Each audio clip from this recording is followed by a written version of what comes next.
right. Everybody, welcome. NorCal Sports Network, and we are privileged today to have the great Ned Colletti, former LA Dodger general manager, and we're going to be discussing trade deadlines. So let's get right to it. Welcome, Ned. Hey, Danny, good to see you, pal. Yeah, you too, man. You too. This is an exciting time of year. I bet this was pretty exciting and stressful back in your day when you were calling the shots. It was far more exciting than stressful. It was probably the coolest time of the year, really, except for when you get to the playoffs. But this is a chance for you to make some moves to make your team better. I was fortunate probably the last 25 years of my career that we were always in it, maybe 23 out of 25 years. So you're always looking to get better. Only had a couple of years where we were going to trade a veteran or two, but most of the time we were trying to get better for that year and or for the next year as well. But really an exciting time, and it kind of builds all the way to that last minute when you got a chance to make your team a little bit better. Yeah, absolutely. Now, the Giants, we got a lot of people here want to know about the Giants. They went 6 games under 500, and then they get really one of the worst teams in all of baseball home 4 games. I don't know if that's a blessing or a curse, because you win 4 games. Now you think, oh, wow, we're only 2 under 500 and we got a shot. Or do you look at it and say, the team hasn't played well all year, it's Colorado? What do you do as a GM? Do you go into this series and saying you have your mind made up regardless of what happens, or do you say, let's wait and see how we come out of it? Well, in all due respect, I mean, Colorado's 30 games under 500. Right. So, I mean, you better be winning 3, if not 4, right, in that matchup. I think the most important thing, I shouldn't say most important, one of the most important things is to be realistic with where your team is at. You can't wish something that's not possible. You've played over 100 games. You know where your team is at. It's not like you just played through the month of April and you played 25, 30 games. And so you're still, waiting to see how it's going to all sort out. After 100 plus games, you kind of know where you're at. And even with the expanded playoffs and wild card situations, you have to be realistic with it. And that's where you got to start. And if you've got a realistic chance, because you got guys coming back, or you think that you're going to get a hot streak going, you sense it through a lot of experience and a lot of time watching it on a daily basis, then maybe you go for it. But if you think your team is got less than a 50-50 chance to get there, and if it gets there, it's going to be a very short period of time, you can't be paying for that opportunity. Right. Just before the series started, they were 13% playoff chance. They went up to 17.2% after winning the doubleheader yesterday. Even if they win today, there's still probably 20% chance they make the playoffs. They've got to climb over several teams. This is a time to sell, I think. I agree. Snell's pitched great the last 3-4 times out, especially the last time out. With him having a chance to opt out, you almost with Scott representing them, you've almost got to believe that he's a free agent. You got to look at him as a free agent, and he can help a lot of clubs. Been to the World Series, has won a couple sides, so he should be the premier starting pitcher if you decide to move him. There's very few pitchers that are going to be available, that might be available, that are of his quality. And I think you've got to look beyond this season. As you say, there's a lot of teams to climb over. To have all those teams lose the day you win over and over and over again, it's tough to do. And those teams they've got a little bit better record through over 100 games. So, it's kind of you hate to do it. I hated doing it. I think I did it twice, as I said, in 25 years. but you have to, you have to look more future than you do October. And let's give a shout out to Jeff Taylor, who's a new member of NorCal Sports Network. Thanks, Jeff. Welcome as a member. Appreciate that.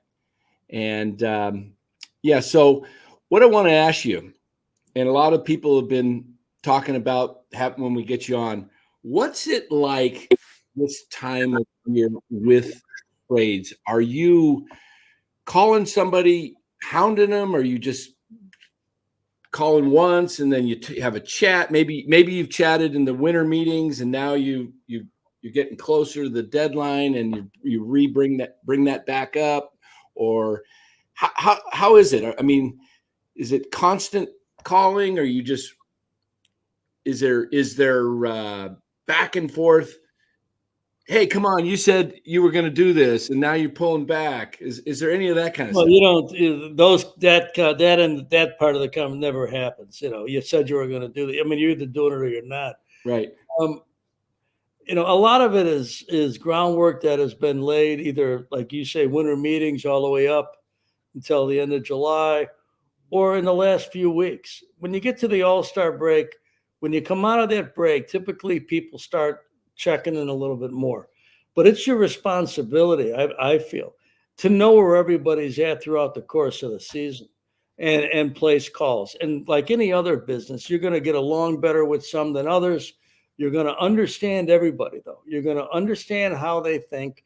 You're going to understand where they're at in their clubs and also in their future, how their ownership looks at things, all those different things. You have to gain information little by little by little leading up to this period of time. And I think at this point in time, you're going to know who will and who won't for the most part. The teams that are going to sell off, those teams that have quality players that are going to sell off, they're going to hold the stakes really high, even to this point in time. A day at this time of July is like a week any other time. A lot of things can happen in the course of one day. But until you get to the trading deadline day, that is when everybody's going to show their cards, probably with an hour or two to go. Although there's been a lot of big moves, I think, already made by teams. I think those that are holding out hope that they're going to be able to get one more player, one more prospect, a better prospect. You may not know that until you get right to the end. The last hour, hour and a half, it is nonstop. I had 2 cell phones going and a landline going. And my inner circle in LA, Sabes had his inner circle in San Fran when I was there. And you're in a constant Q&A. You're calling your scouts that are not in the city that you're in. You're calling them to make sure that they, that how they feel about a player. I don't want anybody vacillating. I had one scout. I was talking to him about a pitcher, and I called him like 4 times in a 24-hour period about a certain pitcher. And he says, "Hey, boss, I don't know, I don't want to really come off as thinking that you're forgetful, but you've called me 4 times in the last day." And I says, "Yeah, I know how many times I've called you. Every time I call you, you give me a slightly different answer. I need you to be definitive. As a scout, I need you to be definitive, not go, well, maybe or maybe not, or whoa. This ain't the time of year to maybe or maybe not. This is yay or nay. Tell me what you see. Can this player pitch in the month of October? Can they help us win in the month of October?" Some players are going to help you get to October. Other ones are going to help you get there and also be contributors there. So this last period of time, it's going to go a little bit quicker, a little bit quicker, a little bit quicker. But the last day, in the last couple hours, that's when anybody that's been bluffing, holding out, they will come and play their cards at that point in time. Until Interesting. then, you just got to stay in touch, stay with it. You can go on the trade rumor site and read all these things about, well, this is, they're talking. Look, whatever you see, anybody that says they've had conversations about so and so. You read that all the time, Right. right? Oh, they've talked about so and so. What does that mean? Hey, Danny, would you trade player X? No, no, you don't have enough prospects. I'm hanging on to. Well, we talked. That doesn't mean that you would do anything. It just means we Right. talked. Right. So, we got to pay attention to the English language. We got to pay attention to what people say. Well, they've talked. Well, sure, they've talked. It's, what does that mean? Have they offered? Has the other team said definitively they will move the player? That you don't typically read. Maybe 5% of the time you'll read something that definitive. The rest of the time it's all, well, How how is guys like Jeff Passan and Nightingale, how they getting the information? Who's putting that out when they hear like, oh, they've talked? Like I heard yesterday, before Chisholm was traded to the Yankees, Marlins and Yankees are in talks. And an hour or 2 hours later, boom, there it is, deal done. Well, you mentioned, two writers, and there's a handful of them that are just wired in. And there's some that have a network of people, sometimes not the GM, sometimes somebody a little bit down in the ranks that is privy to conversations. And I've seen this happen too. And I'm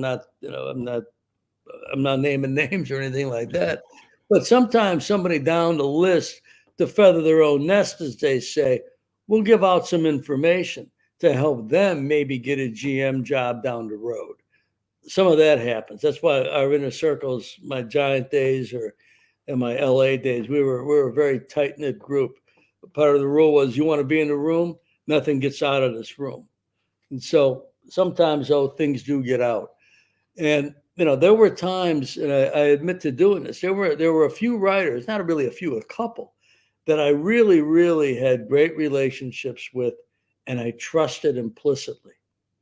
And so when they called me on something, I would never tell anybody a lie or fib, so to speak.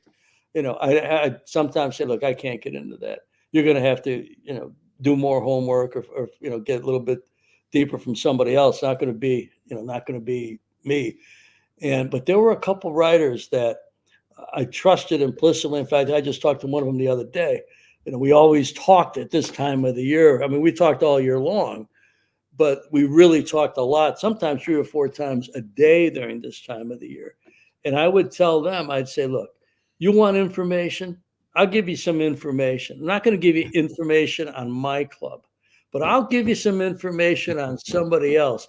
But I need you to find out, we're hunting this player or these 2 or 3 players.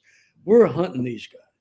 So I need you to find out who's in on them, what the chances are that they're going to make a move, what the chances are that of who the prospect or the players are that are going to be involved in it. And I trade off information. I think probably everybody does it, but I had some people that I could really, really trust.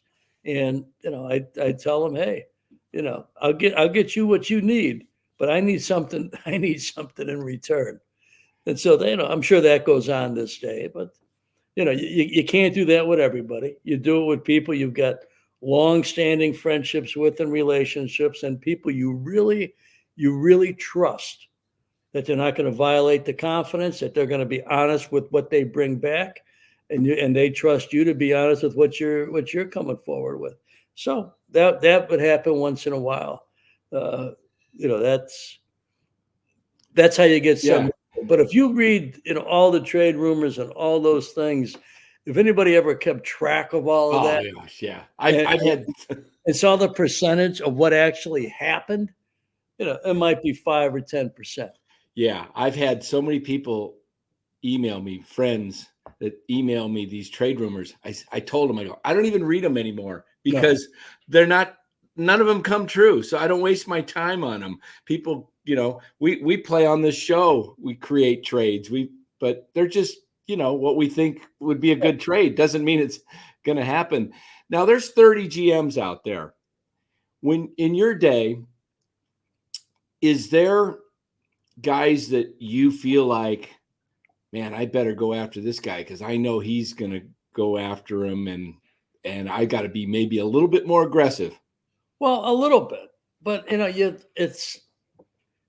I don't think you can chase other teams' moves. I think if you really want a player and you know for a as much as you can know for a fact that other teams are talking to them, and but you really want, regardless if they're in your division or in your league or whatever, you've got to do what's best for your club, and that comes first.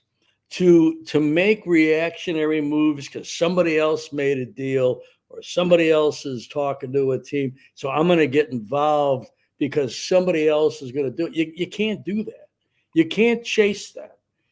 It's too hard to make deals to begin with. And I don't think you can spend any capital, whether it's prospects or finance, to just chase another team's reaction. You Yeah. can't. You have to know, again, it goes back to the first thing I said.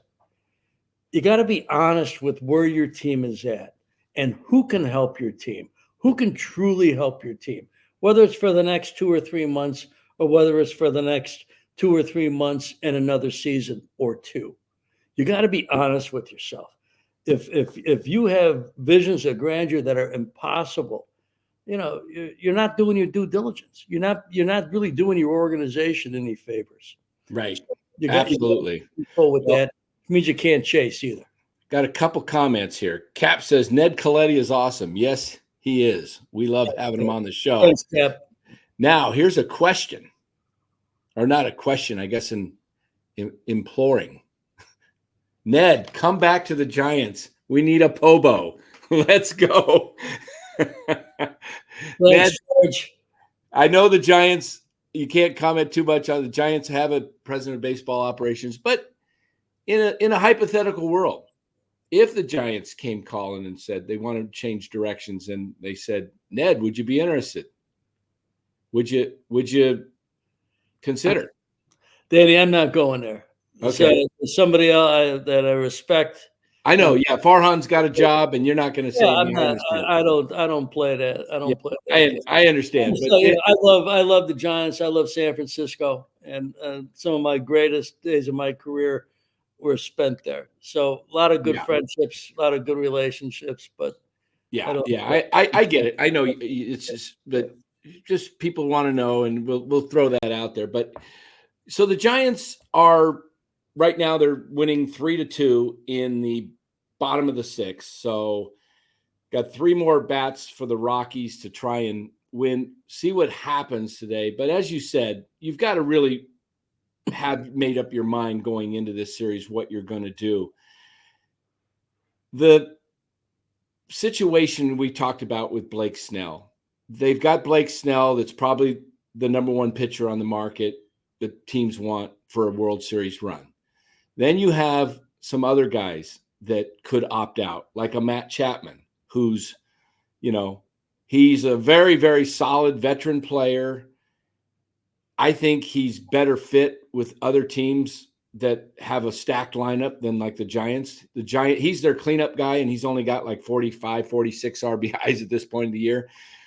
If you put him on a team like the Yankees, the Dodgers, I mean, I know the Dodgers have Max Muncy, but he's been out for months. Matt Chapman would be a real big guy for the Dodgers because he would shore up that left side of the infield, and he could bat lower in the order and have some protection actually in that lineup. Do you see a guy like Matt Chapman, Jorge Soler, who's still signed for a couple years? Do you see guys like that getting moved possibly for the Giants?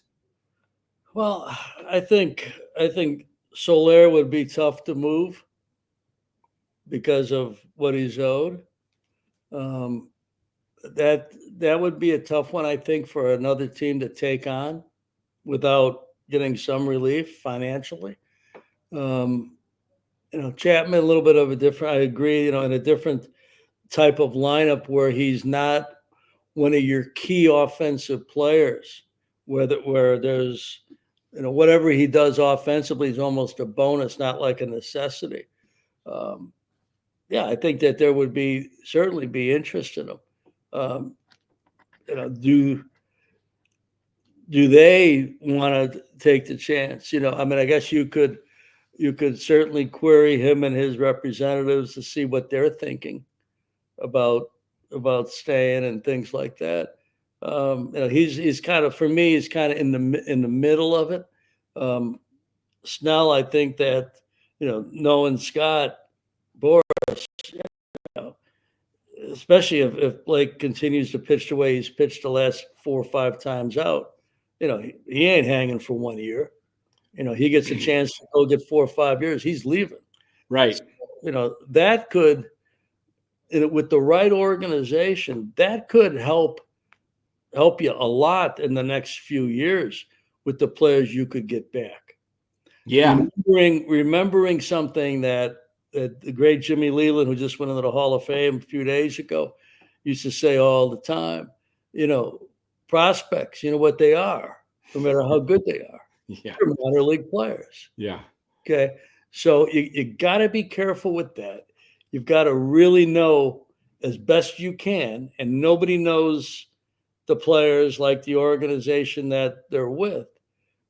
You gotta be able to really fix a couple of spots on your club going forward to move Blake. But if they know that he's not coming back, that he's going to be looking for 4, 5, 6 year deal, at a high rate of pay, and doesn't you sense it's not going to be where he's currently at, and maybe you don't have an interest in going that deep.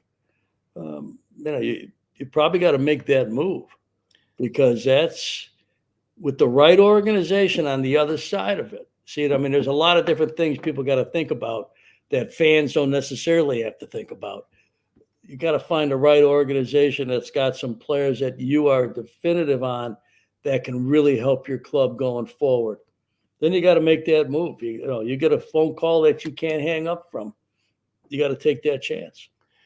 Yeah. And also, last year we saw Max Scherzer go from the Mets to the Rangers, and part of the trade was him agreeing to opting in, or whatever it was, to not exercise his opt-out. Is there something like that could take place with Snell, where they say, okay, we're gonna trade you, but part of the trade is it's an extension, or they're adding 3-4 years to his deal?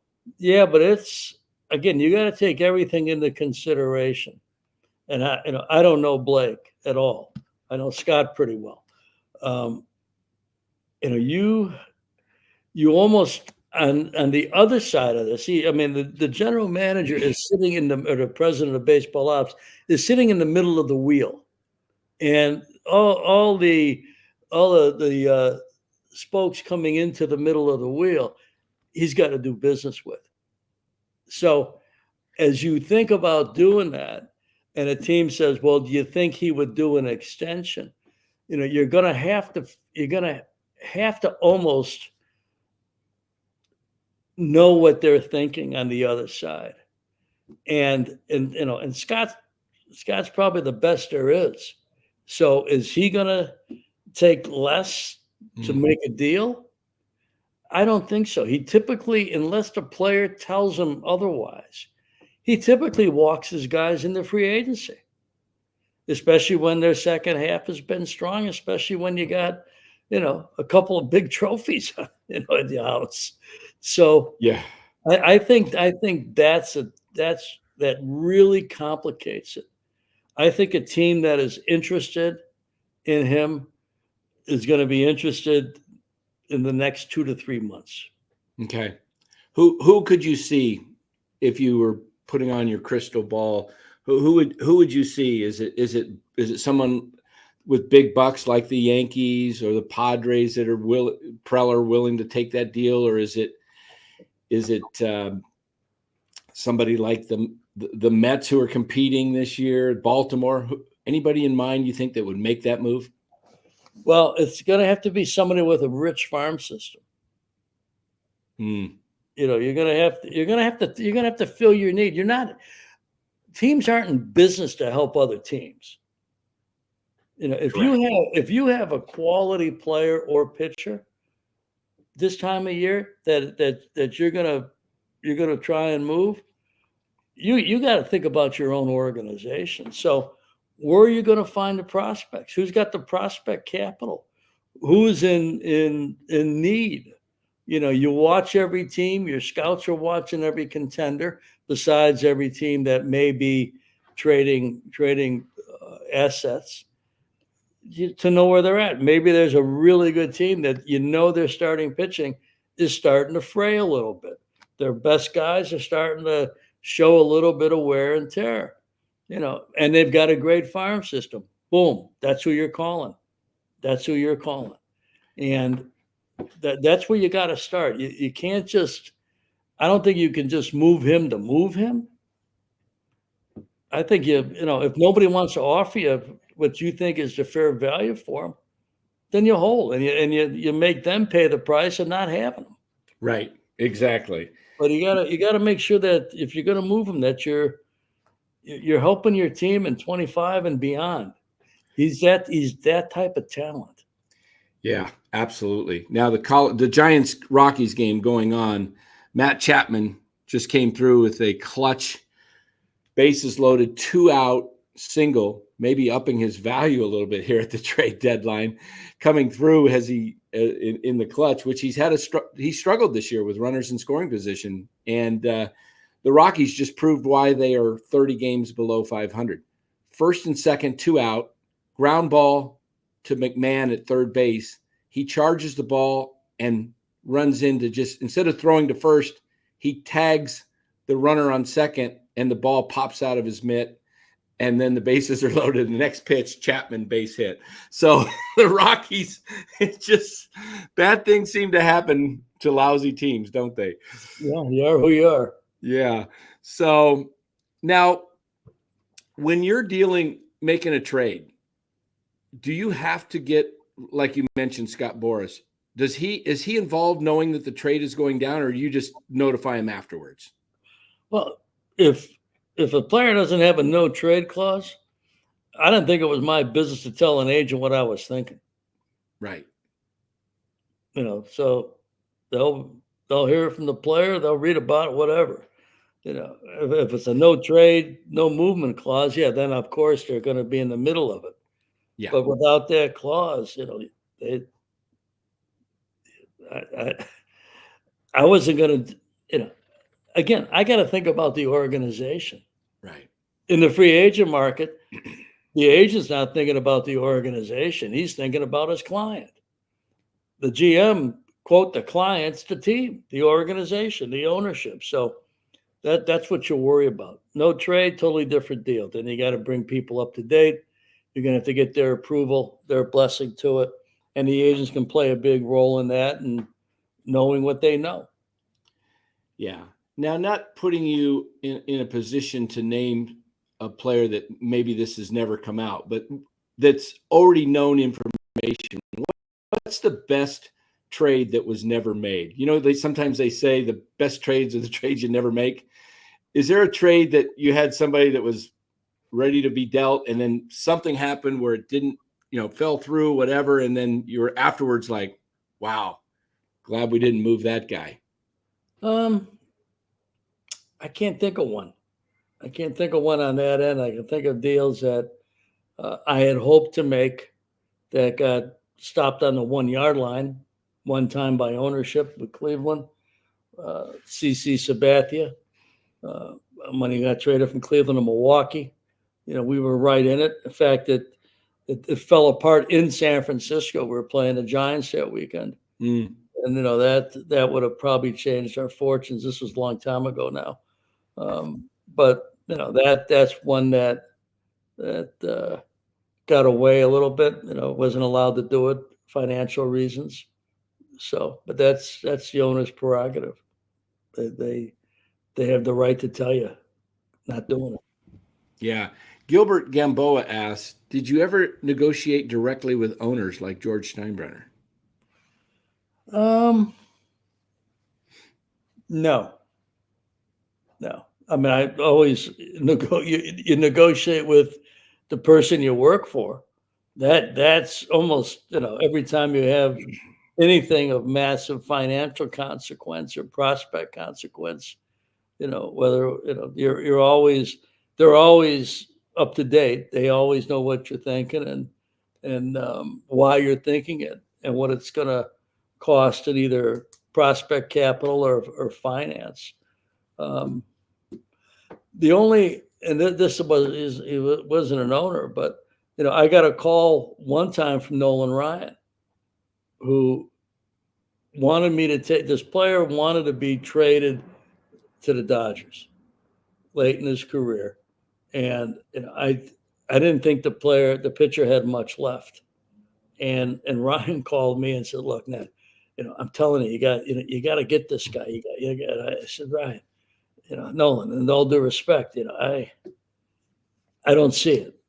I don't see it. That was the only time anybody I can think outside of the GM realm and I had a conversation. There may have been another one or two, but that one stands out a little bit because it was one of the greats of all time, Nolan Ryan.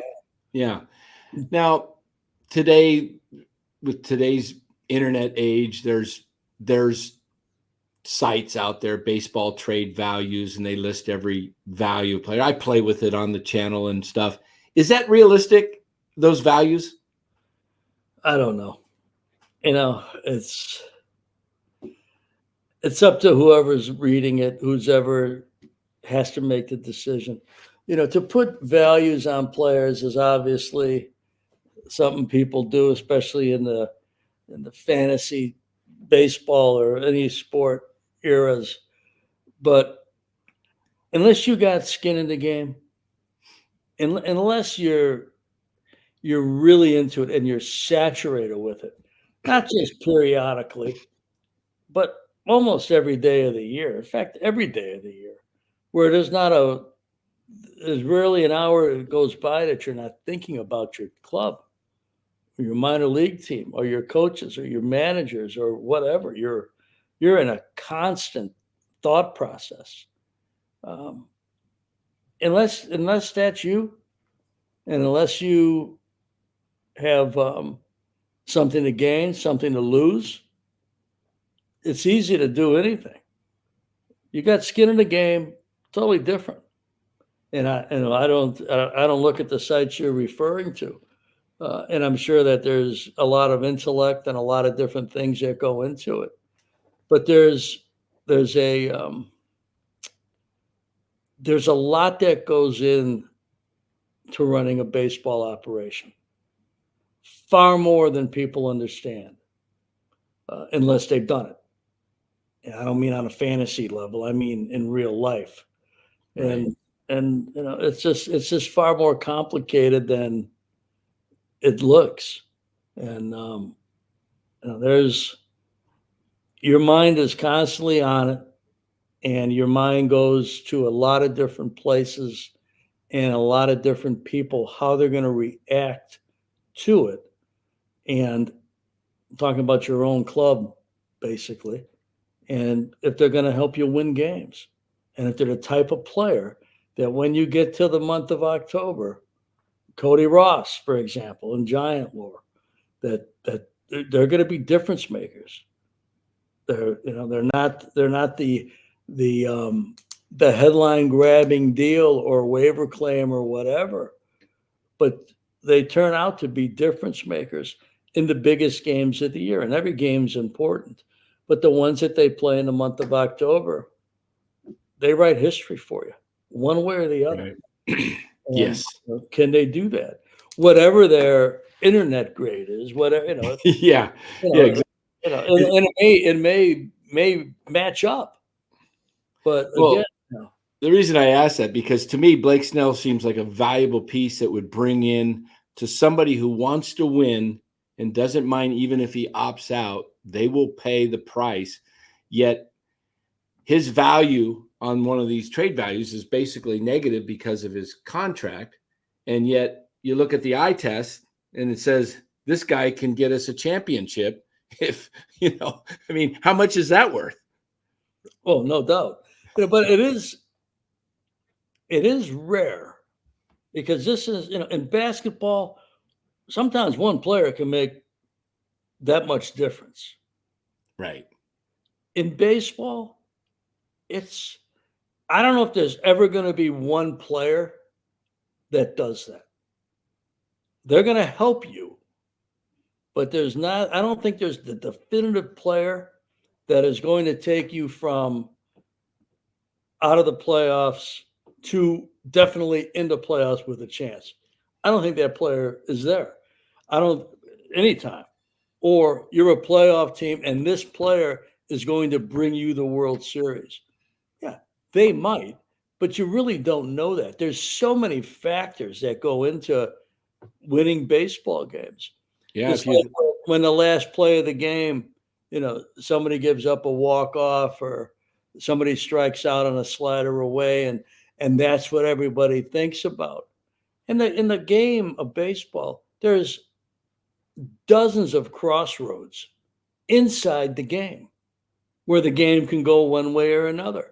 Sometimes teams in the postseason will lose a lead in the eighth or ninth inning, and they'll start getting on the relief pitcher that gave up the run in the ninth. Well, maybe the team that ended up blowing the lead had a chance to add on 4 or 5 yeah, runs. they left 12 men and 12 runners in scoring position on. They Yeah. left them on So, base. there's too many things. I mean, the game is beautiful like that. There's a million things that go into how it goes. Yeah, you think about it, Ned. Two of the greatest players ever to play the game who donned the Giants uniform, Willie Mays and Barry Bonds, won world championship between them. There you go. In how many years? Yeah, like 40? Yeah. Well, didn't play together. You're talking about Right, 40 different seasons about it. right. I mean, it's hard. It is hard to win.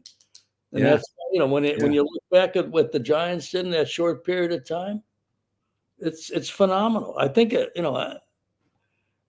I think you have to go back to maybe the early 40s to find a National League team that won that many World Series in that short a period of time. Right. I think it That's was in right. the early 40s. Yeah. So, what they did was phenomenal. Can never be taken for granted because it's hard. There's a lot of great players that have never won the Fall Classic. Right. Many, Yep. many. Because again, one player is not going to carry you over the threshold. True. Very true. The team will carry you over the threshold. Right. A couple of questions from the chat here. Vita for Life says, can you give an example of a time a scout fought for someone in the draft and nobody else saw what the scout saw and they ended up being right? Wow, that is a great question. I'm sure. I can't think off the top of my. That's probably one I'd have to think about, but I'm sure it's happened in my history. But again, you do your homework, and if I had a scout, whether it was draft or trading deadline, that was that definitive on a player, and I knew how to scout thought. Because people think you just scout players when the game starts, till the game ends. You're always scouting a player, but as the leader of the organization, you're also scouting your scouts. You're scouting everybody in your organization. How do they think? If somebody was really, if I really knew they knew this situation, knew the player, knew what they were talking about, I'd have to go with the scout. I wouldn't let the player get away if I thought that the scout was definitive, gave us reasons why. I didn't see every player we ever drafted. There's too many of them. So yeah, Right. you see a couple of them, maybe a couple more. Sometimes you're seeing players 2 or 3 times that don't even get to you, or whatever. It's a very inexact science. But if I had a scout that was really definitive on a player, and I really knew that this scout always did their homework, and it was not out of character, but it was like their fierceness almost and their belief, I wouldn't let that player get away. Interesting. Yeah. Good. That's a good You question. got to know it. That was a great Yeah. question. You have Yeah. to know everybody that works with you. You got to know all of them because people are different. Some people are going to always say yes. Some people are always going to say no. Some people know pitching better than hitting. Some hitting better than pitching. I would ask my top scouts who were pitching savvy Dick about Tidrow. hitters. Oh yeah. And when I was in LA, Aaron Seeley, I would Yeah. ask him about hitters I wanted to acquire because you think, well, I'm just going to ask hitters about hitters. No, I wanted to ask really good pitchers, guys who knew how to pitch, like Seeley, who would tell me, you know, this guy is really a good hitter. I'd Mm. struggle with this guy. I would have my pitching guys watch hitters. I would have my hitting guys watch pitchers. I would reverse what you typically might Yeah. think. That's a good way to go at it because That's how pitchers know. you find out. Yeah, Pitchers know. Yeah. Because they're going to give you a much more honest, probably evaluation because they're going to be able to say, hey, man, like you said, I'd struggle against that guy, or hey, he's got a weakness right up here. I'd strike this guy out every time. I traded a player who was high up on a few publication lists, and when I traded the player, not everybody, a lot of media said, "Well, what was he thinking trading this guy?" Yeah, the guy was lighting it up at AA and AAA, and it was Aaron Seeley. At the last minute, I said, "Aaron, you've known this guy for 3 years, 4 years. Tell me." And he says, "He'll never make it. He'll Mm. never make it. I've seen people try to instruct. I've seen people try to work with him. He's got a hole on the inner half of his swing. He ain't closing it up. And once he Mm. starts getting paid, he'll never close it up if he lasts that long." And I traded him. And sure enough, this player maybe had 200 at bats in the big leagues. That was Interesting. Here's another question from Eric L. Says, does Ned think the third wild card is good or bad for the league? I think it's great. I think that the more teams that get a chance, the better. Um, and I'll look at it a little bit deeper too, Eric. The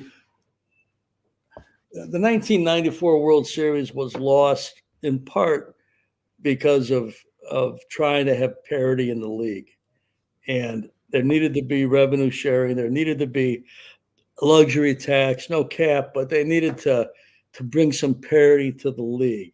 But as you look at the game today, the the the expanse from the lowest payroll teams to the highest payroll teams has probably never been greater Mm. last 5 years. So, there's still this great disparity. So if you have a team that can compete and you can go back to the Giants way back in 1993. They won 103 games and, Right. and went home, right? Right. So did that team deserve a chance? So by doing the extra team, yeah, it gives a fan base hope. It gives the organization a chance to win against some of the behemoths in the league that are spending 200 million, 250 plus. It gives other teams a chance. Look at AZ a year ago. Yeah. You know, they went to the World Series. This time of the year, who thought that was going to happen? Right. Right. And as you go back, it can happen. It can happen. So I think giving the teams a chance, I think it's great. It hurts the trade deadline a little bit because some of the teams that need to win and need to get to that postseason because it hasn't happened for a while, they're not moving anybody. Right.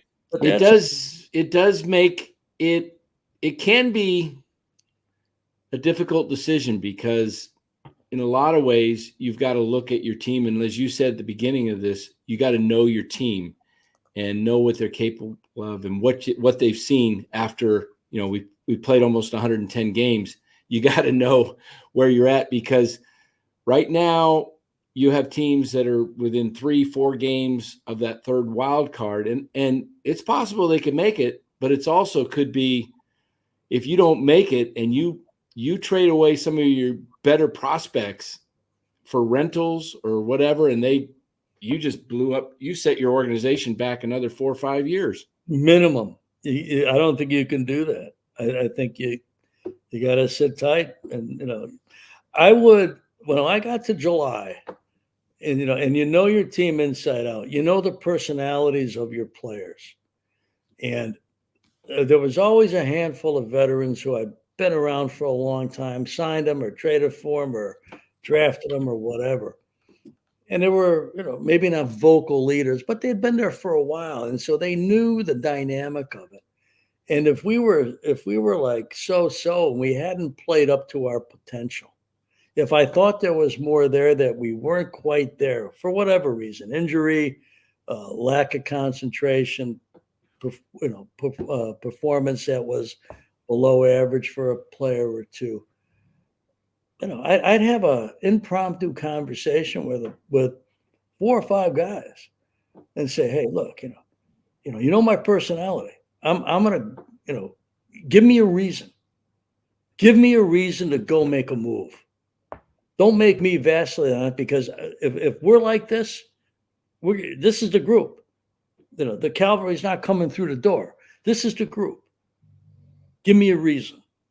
And sure enough, many times the word would spread. Hey, he's looking to help us, but we got to start picking this up a little bit. We can't keep going, 3-4 over 7 or 5-5 over 10, and we're under 500. You got to get to 500 to begin with. And Right. so many times, I tell them, Sabes did the same thing. Hey, we want to help. We want to bring somebody through that door that everybody knows and goes, "Oh, now we got even a better chance. But you got to give me a chance to give you a chance." Right.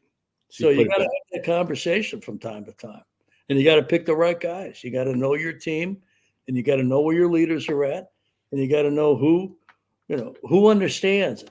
And this isn't something you can just do on the spur of the moment, or you do, at the All-Star break for the first time. No, this is stuff that you're constantly in this conversational track.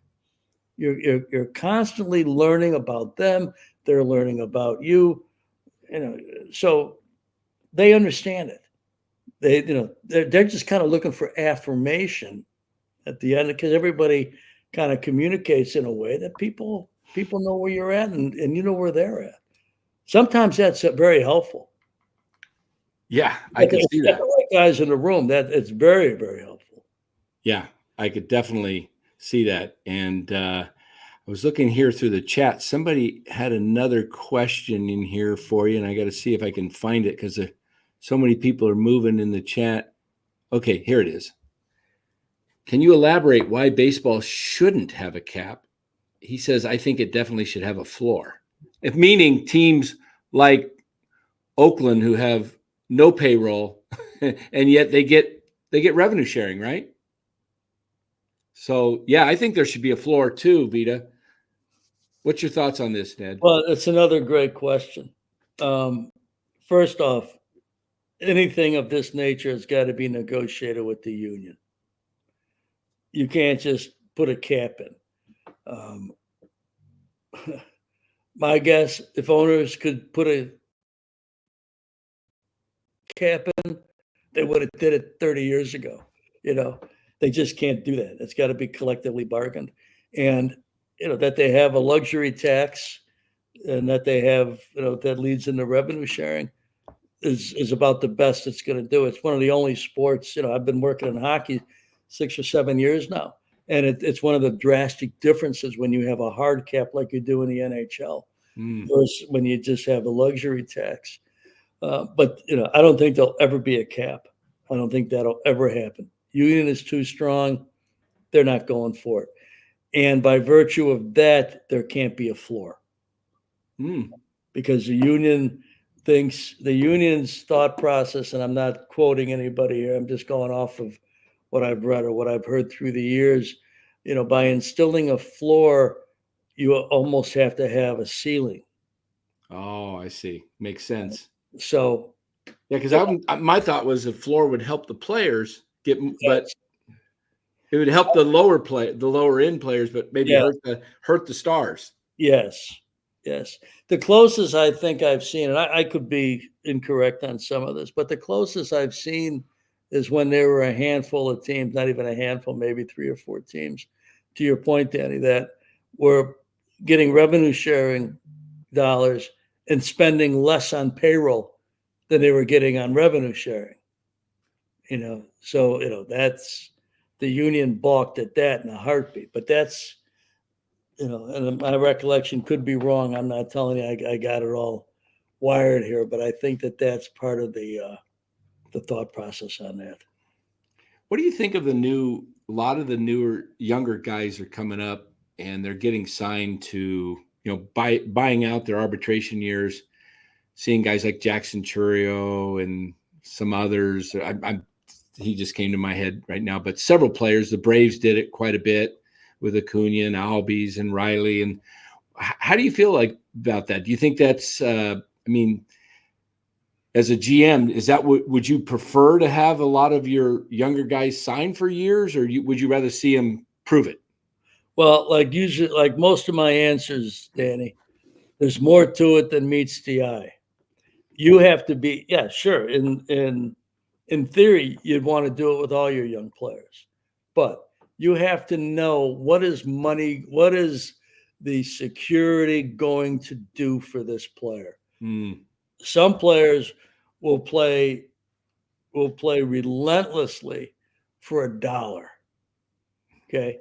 Some players, once they start getting paid a lot, that's as good as they're ever going to be. Wow. So you got to be careful with it. Cleveland did it years ago with great success in the John Hart era.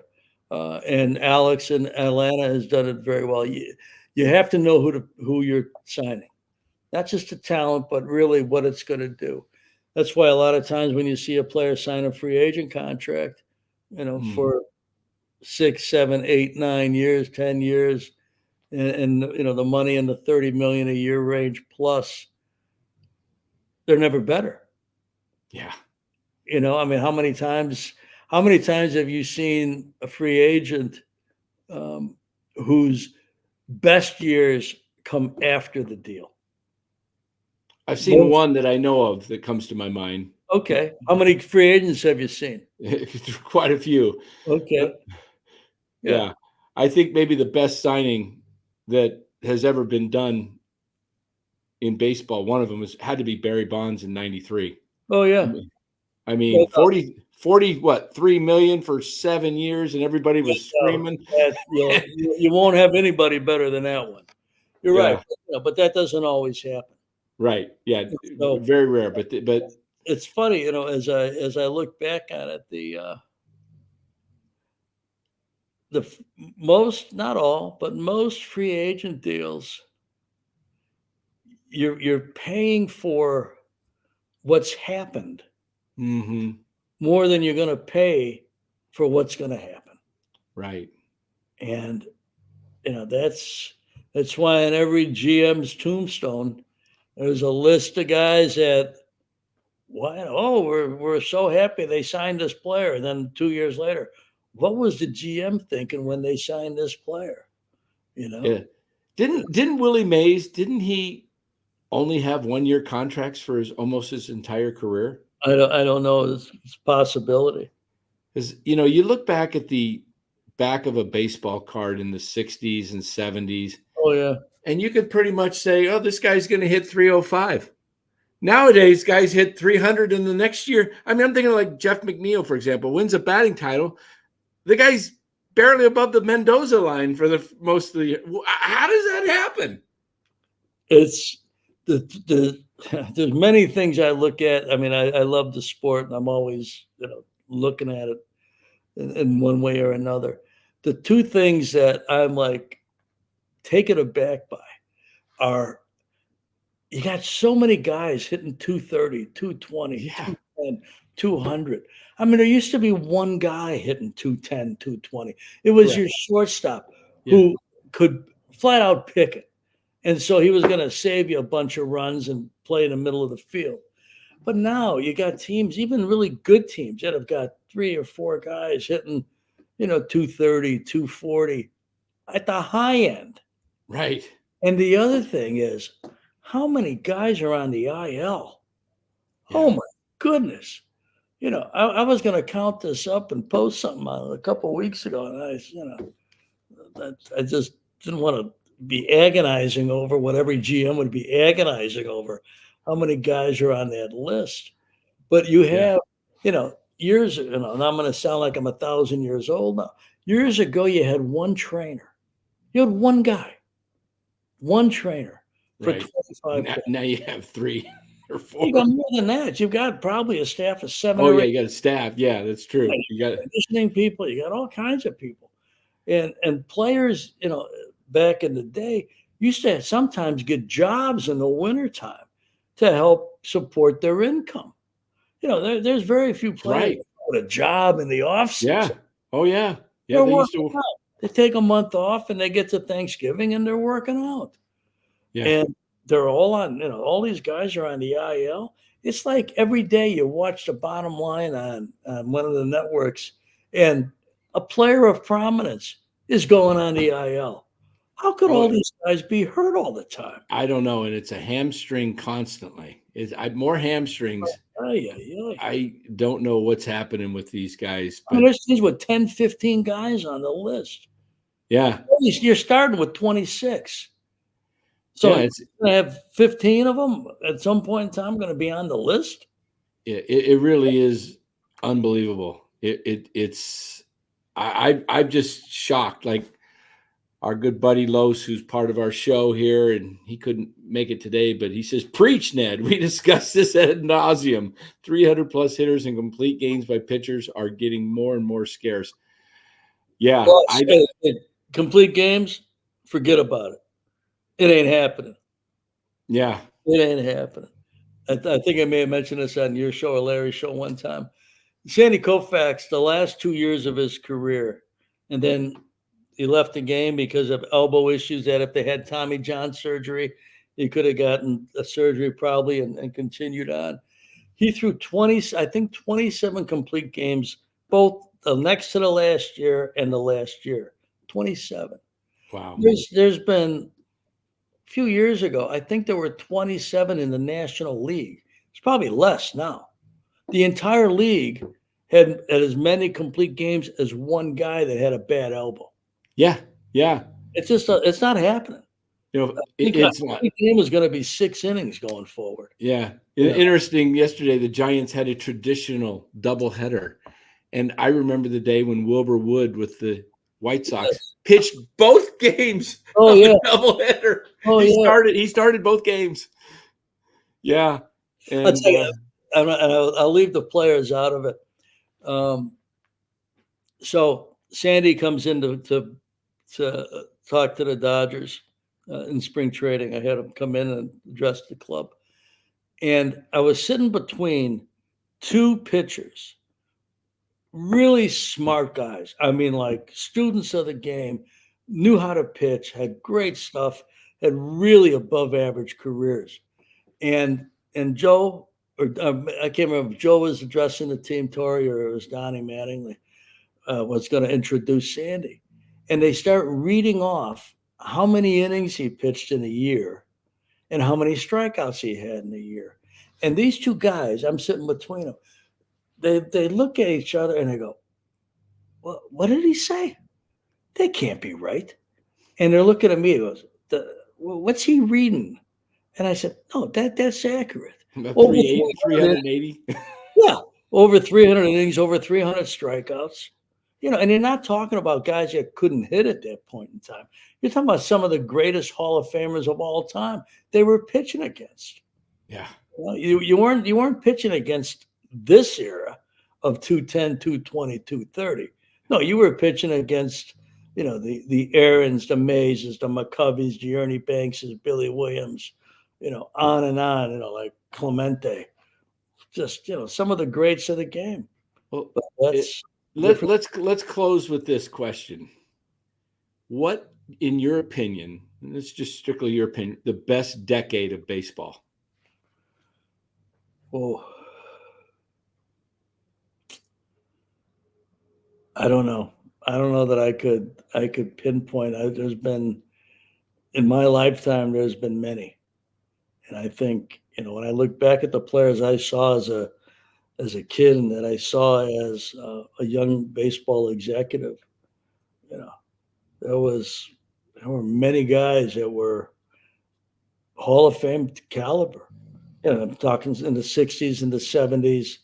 I think every era has had a lot to celebrate.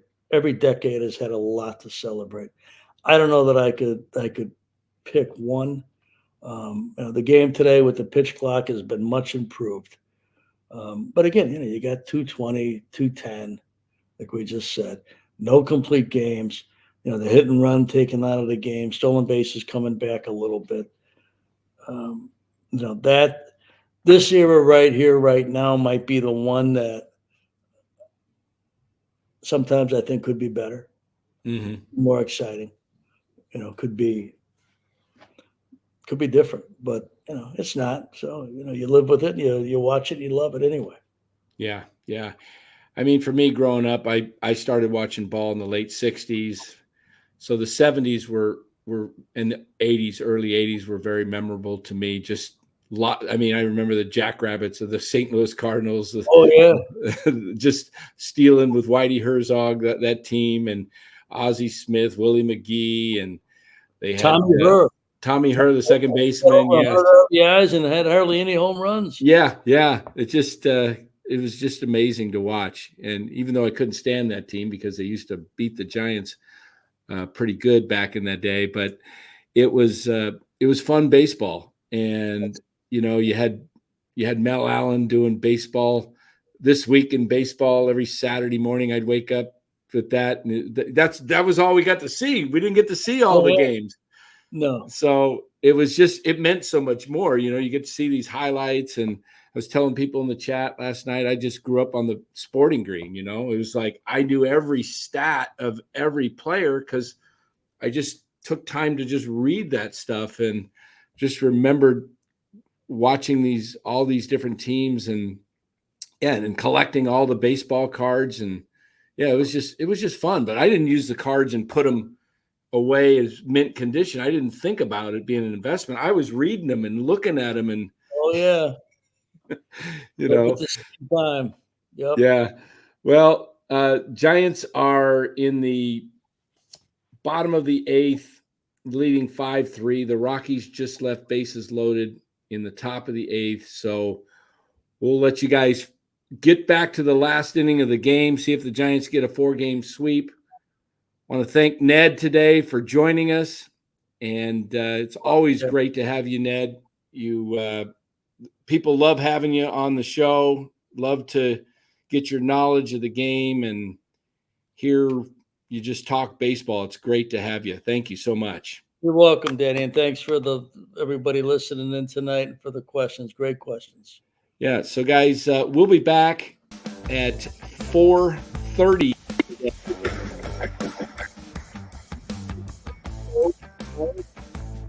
And Ned, we'll have to get you back on later. And thanks everybody for joining.